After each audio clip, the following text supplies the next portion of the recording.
Hi, this is Gayle from BERNINA of Naperville, and happy November. I mean, it is still November, right?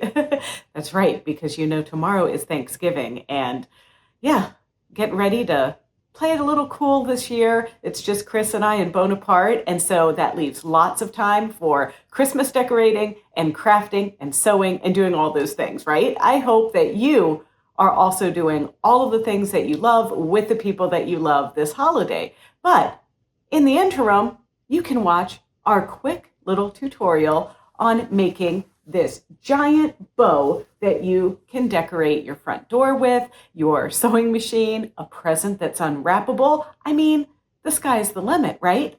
We got our inspiration this month from Ruby Star Society free project. I've got a link in our interactive handout for you, so no worries there. But we made it big because we supersized it. Why not, right?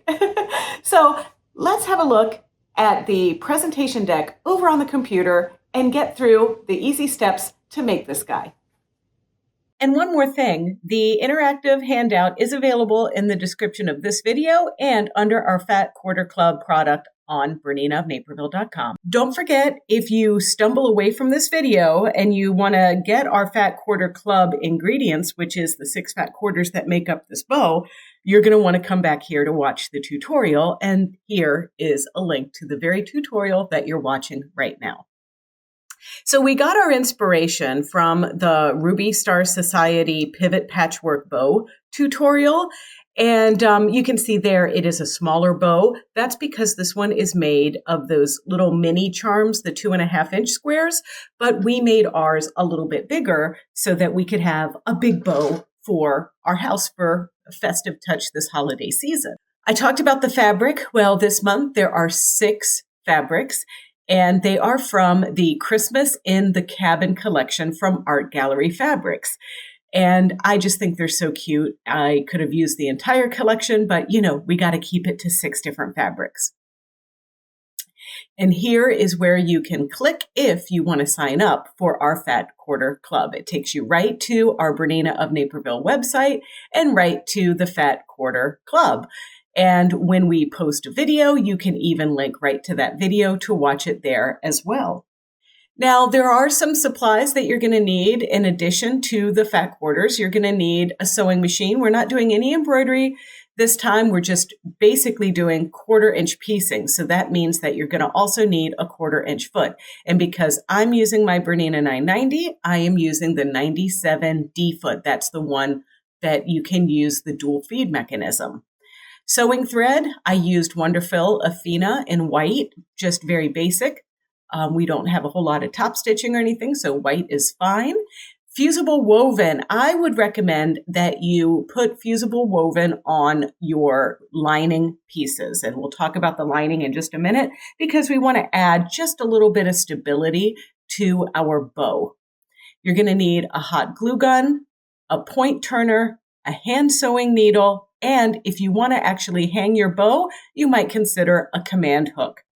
Now, I mentioned that you're going to have to add some lining. Normally, we try to make our stuff totally all-encompassing, but this time you're going to add a little bit of fabric. You can use a solid fabric, muslin, or a festive holiday fabric. I have like this teal, it's swimming pool from Art Gallery right here, and that's what I'll be using. And you really need about 19 inches, but 3/4 of a yard just in case you have to piece. Because, if you're doing like not so much of a 1/4-inch seam allowance, your patchwork could be either bigger or smaller. So just a little bit extra there that you can use.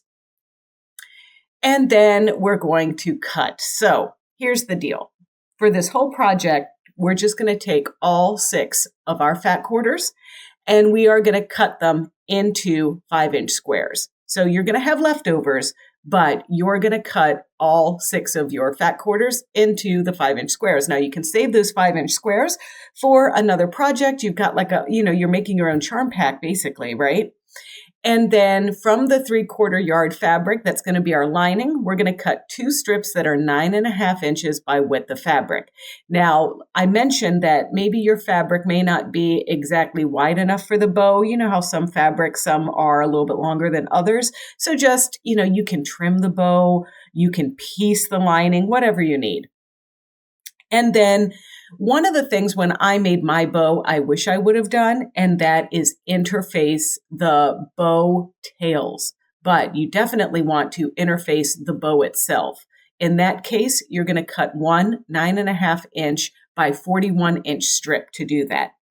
Now, I also recommend that you cut one 9.5 41-inch piece for the tail lining.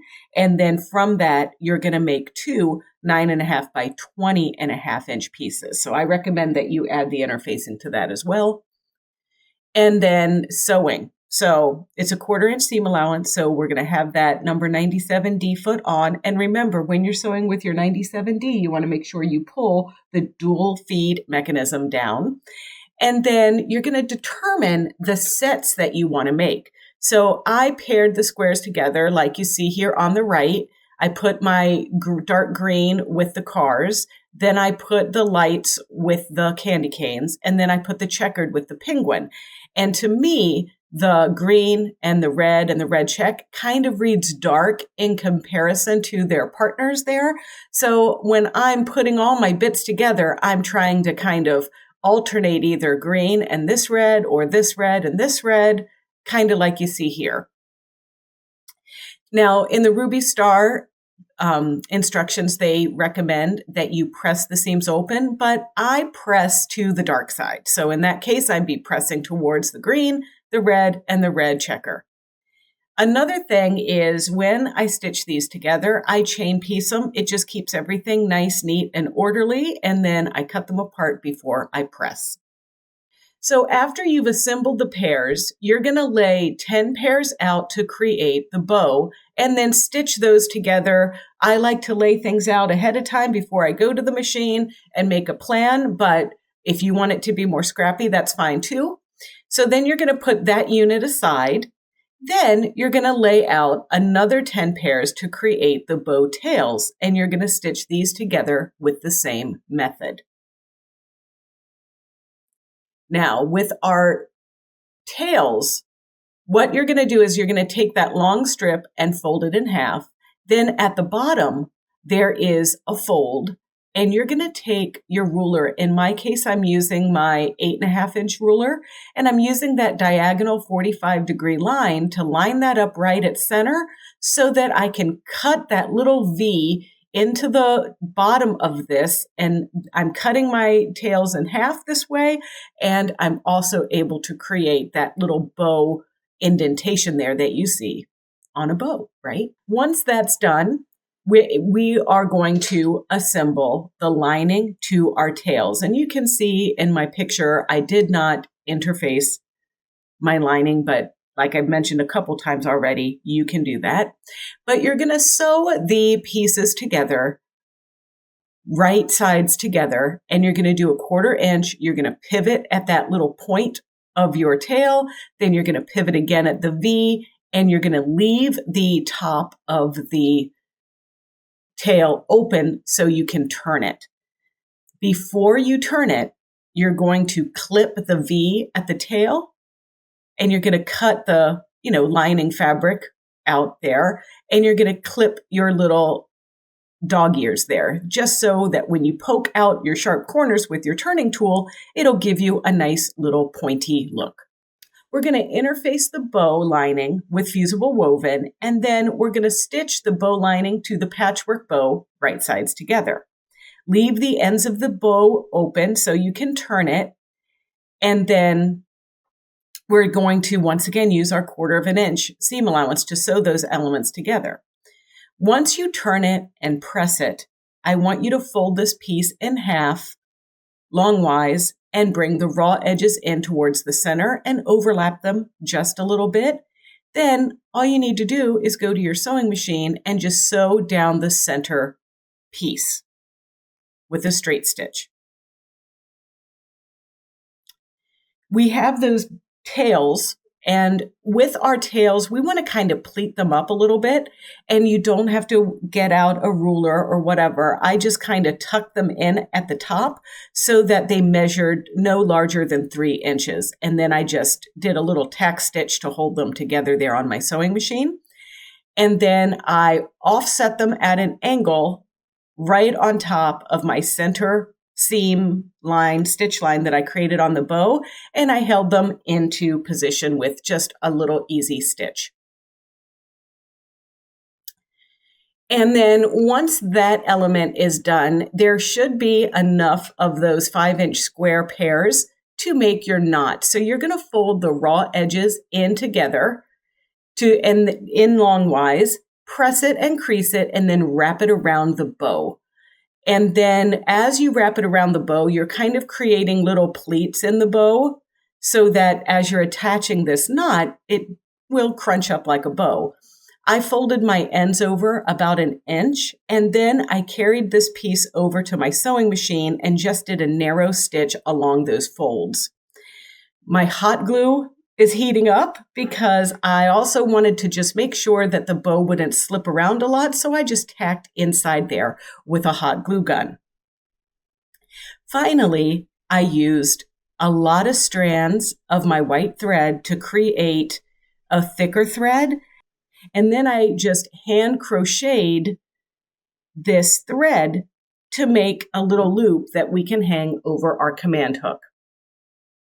Now, you know, my hand sewing skills are not so great, but even I can do this. It's like you make a loop, you pull the thread through a loop, and you just do it until you get the length of the loop you want. Now, of course, you could also sew an actual loop from leftover fabric.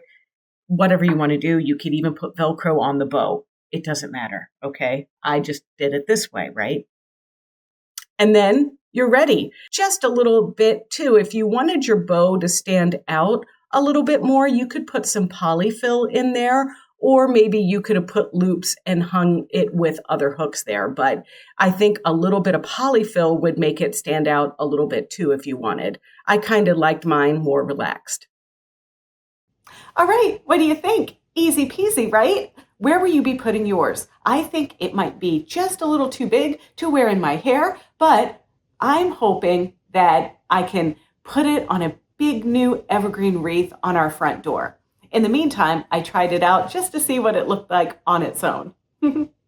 I mentioned that you might want to stuff these with polyfill or, just some crushed paper or something to make them stand up a little bit more, or you can keep it just the way it is. But I hope that this was a little diversion from bags and quilts and things like that and get you thinking about what can you do to make your house more festive over the holidays, right? All right, well, if you want to see other tutorials like this one or maybe different, don't forget to check out our Bernina of Naperville YouTube channel. It's easy. It's youtube.com/Bernina of Naperville, and there you can like, comment, and subscribe. Gobble, gobble.